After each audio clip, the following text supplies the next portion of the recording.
Македонско радио, Радио 2.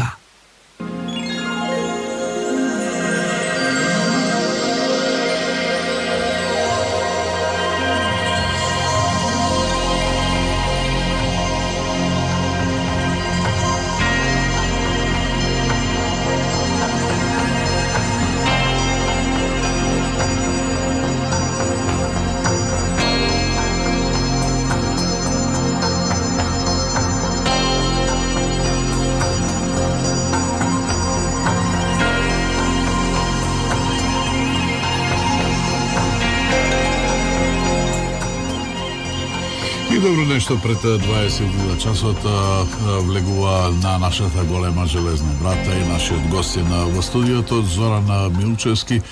Веќе сите знаат во нашите неделни изданија на предпоследната, тој е наш гостин кој што ни доаѓа од Скопската астрономско друштво и му посакуваме едно добре дојде и едно топло добро вечер. Добро вечер. На самиот почеток ќе речам она што пропуштив да го речам досега. Ние сме отворени вечерва за вас.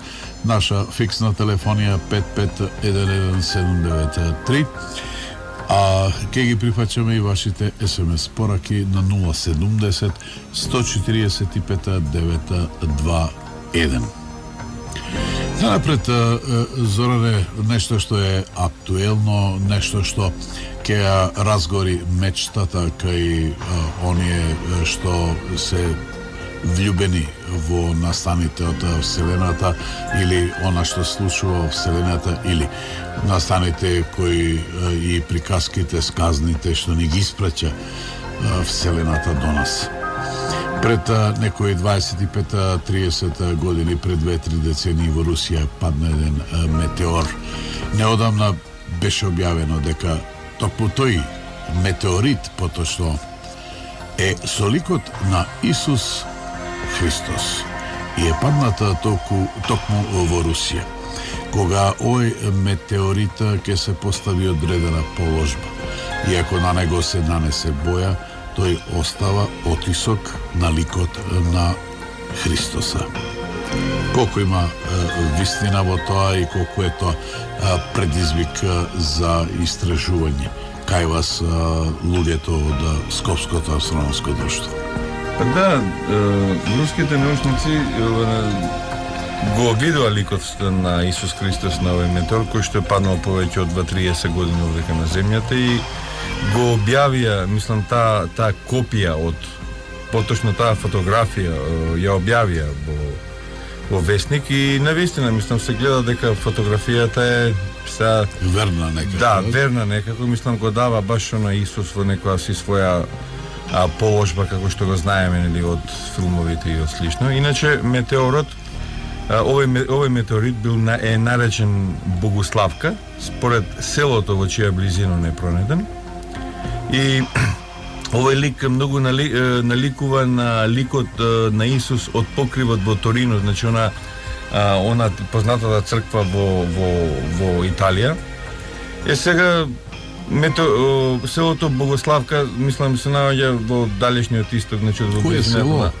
Селото се нарекува Богославка во близината на Владивосток, значи отприлика едно 200-300 километри западно. Некако како и во името на селото да има. Да. Затоа препрашав. Да, Богославка некаде околу 2-300 километри источно од Владивосток, значи некаде близо со границата со Кина. И сега за овој метеорит доста се има, мислам, доста еден период така се молчеше, поготово периодот кога во Советскиот сојуз нели на власт беше комунизмот кој што беше против црквата. И сега метеоритот е железен, значи сега кој ќе се постави на некој одредено парче глина, значи така помешано со боја, он остава некако си отисок на тајата фигура на Исус Христос. Мислам, сега зашто конкретно дека се работи, мислам, дали е некоја дали е ете игра на Вселената, мислам, од тој метеорит, затоа што дневно на земјата паѓаат сигурно милиони парчиња, значи започнувајќи од зрно, каорис, па нешто поголеми и се така. Или па дали може да се работи за случајност и дали е можна варијантата малку личел, малку не личел, па го подотерале да личи?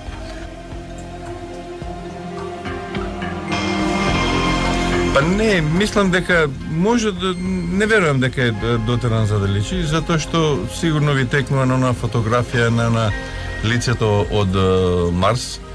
Значи кога со помош, нели, преку телескоп беше видена едно лице на Марс кое што многу наликуваше на човечко лице. Сега туку веднаш научниците ете така предпоставија. Со скепса малку. Па не со скепса, некој дури рекоа дека ете всушност они преку овие фигури нас ни праќаат пораки дека ете некој има на планетата Марс, некој да, кој што може да интелигентен, кој што не разбира, всушност тоа е една огромна порака, значи пратена, меѓутоа после тоа се види дека тоа е всушност игра на самите сенки, значи во еден одреден момент. Мислам, јас верувам во ете таква, во некаков си феномен на тој метеорит и мислам, навистина представува овој метеорит, представува некаков си свој ремек дело на Вселената и спаѓа во редот, значи на оние се смета, значи овој метеорит од селото Богославка, значи се смета за најпознат и најубав метеорит познат до сега и на човештвото. Го сметате, како што велиш ти, само како некој пример, екземплар, или го сметате како информација, како порак? Едновремено, како го толкуваат, како ја толкуваат, како ја преведуваат ова вест другите астрономски друштва? Па не, мислам дека астрономите тоа го гледаат чисто од астрономска гледна точка, значи ние не гледаме некако си порака, да речеме така, од Вселената, иако тоа на некој начин доаѓа од Вселената, мислам, колку може и да се каже дека доаѓа од Вселената, затоа што е Вселена, нели, општо прифатлив поим. Меѓутоа, астрономите тоа го гледаат, така, како една сосем нормална појава, иако, да речеме, други установи, поготово верските установи, значи може да дадат некое поинакво толкување на целиот овој феномен. Мислам, овој запис за овој метеор, мислам дека имам сретнати некаде пред 10 години, поточно такви религиозни установи кои што кажуваат дека всушност тоа е некоја си најава за тоа, го искористија неколку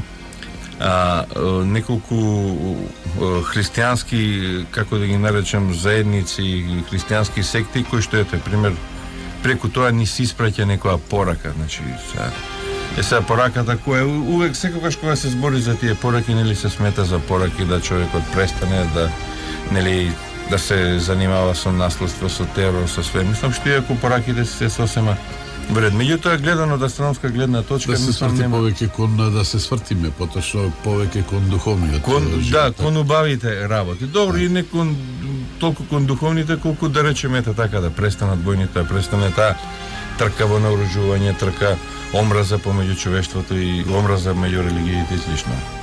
Вселена.